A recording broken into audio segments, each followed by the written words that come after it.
Welcome to Quip Corner on the Go with a Spin. Remember, in one of my earlier videos, I talked about locating this new, sorry, locating this new location. I mean, it's a location I've used before, but the last time I came, they had a park bench, picnic table. I'm so excited that I'm stumbling over my words. So I said I was going to try this before the weather took a dip. So, yes, these are my 4 books, and today we'll be reading something from my 5th book. So, let me welcome you again to Quip Corner on the Go. Oh, let me remove my hat. It's not that sunny. Yes. Join me in the Quip Corner and let's do this.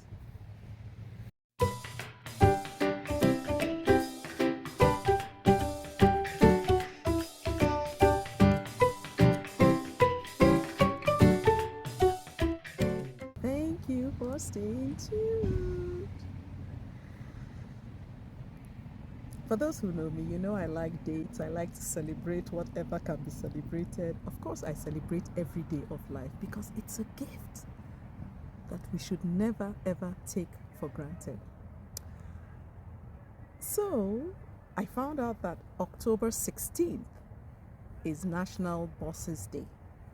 Yes. Well, now we don't like to use the word boss. We like to say manager, leader, and so on. And there are some infographics that tell you about the difference between a boss and a leader. Maybe I should look for one of those and put here.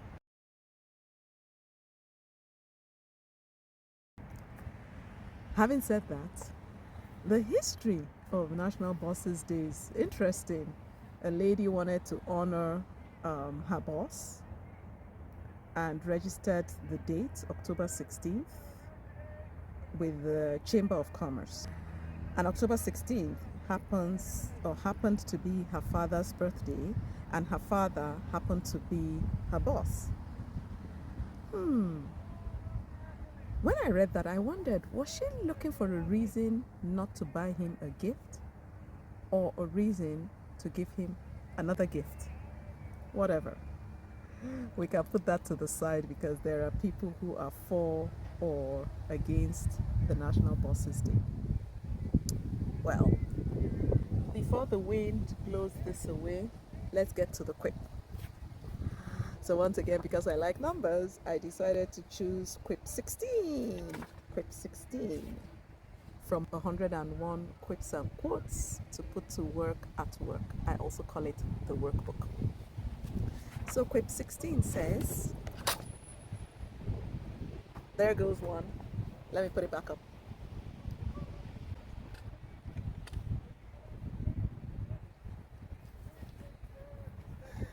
As I was saying before the wind interrupted me, quip 16 says, having a brainwave should not result in a stress wave for your team.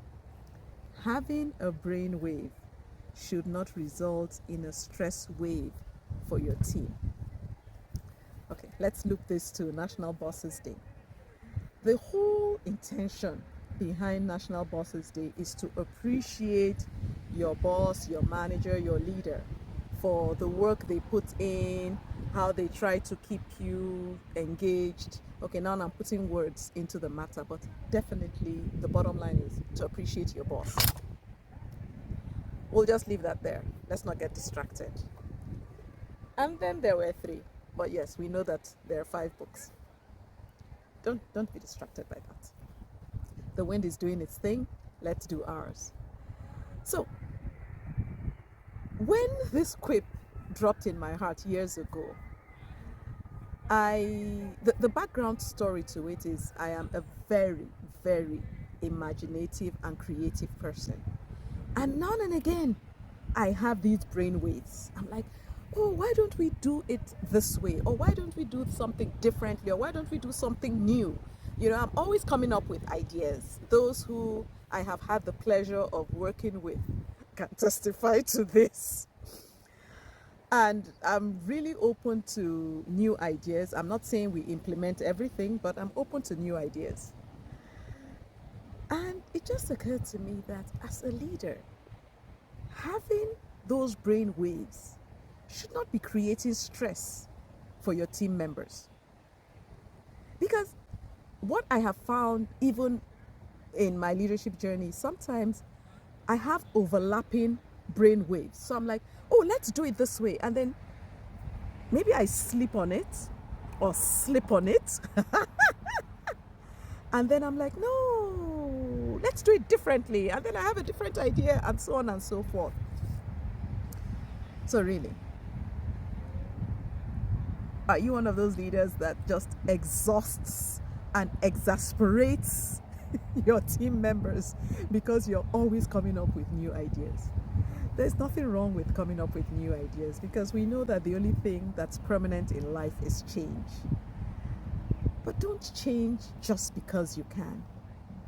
Change because you need to. Change because you're adding value to the process, not eroding the value.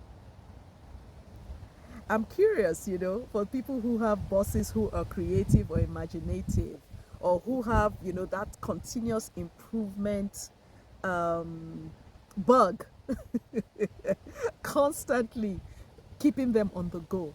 How do you manage? How do you manage with changing and sometimes competing priorities? As a good leader, yes, you embrace change, but you don't cause it to be a trouble spot, if that makes sense. I'm thinking of the words to use. Having brain waves, there's nothing wrong with that. It's great when you and your team members are on the same wavelength, but creating stress is something you should avoid. So I'd like to take a moment to thank all the amazing leaders I have had in my career so far, and even the not so amazing ones. I thank you for the things you have taught me, especially what you've taught me not to do to others. I encourage all of us to take a moment to send a thank you note to your boss. Just thank you.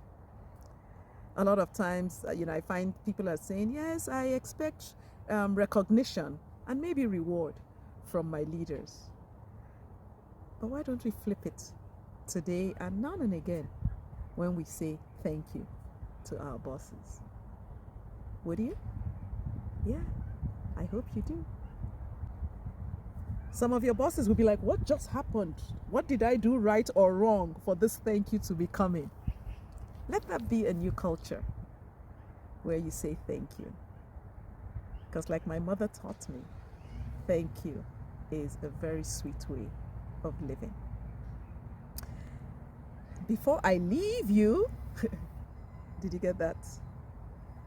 Play on words, on sounds? Just a quick reminder that I have written for 5 books. Yeah, there are 3 you see, but I'll show you all 5. So the first one is 101 quips and quotes that will charge and change your life and your world, dare I say. The second is 101 quips and quotes that will strengthen and sweeten your marriage and family relationships. The third is 101 quips and quotes for tweens, teens, and 20s to win with.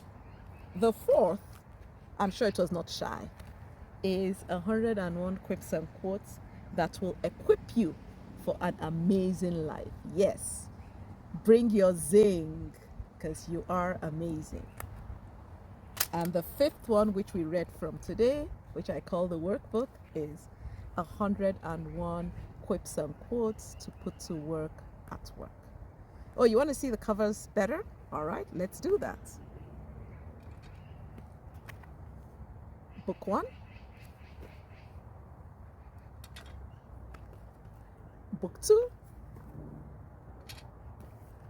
Book 3, Book 4, and Book 5. And below this video, you'll see how you can get autographed copies. You can also reach out to me on Instagram or Facebook or LinkedIn, and I'll be happy to share that information with you as well. Thank you so much for being part of the Quip Nation. Let's put this back up. You know how you want to make sure your picture it's picture perfect. Let's see if these will cooperate with me as we wrap this video up.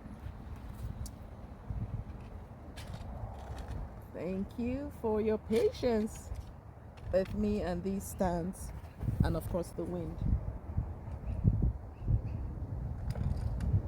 Got them all up. Thanks again for being part of the Quip Nation. If you haven't already done so, if you're not part of the Quip Nation, subscribe. Thanks again, and God bless you. Bye now.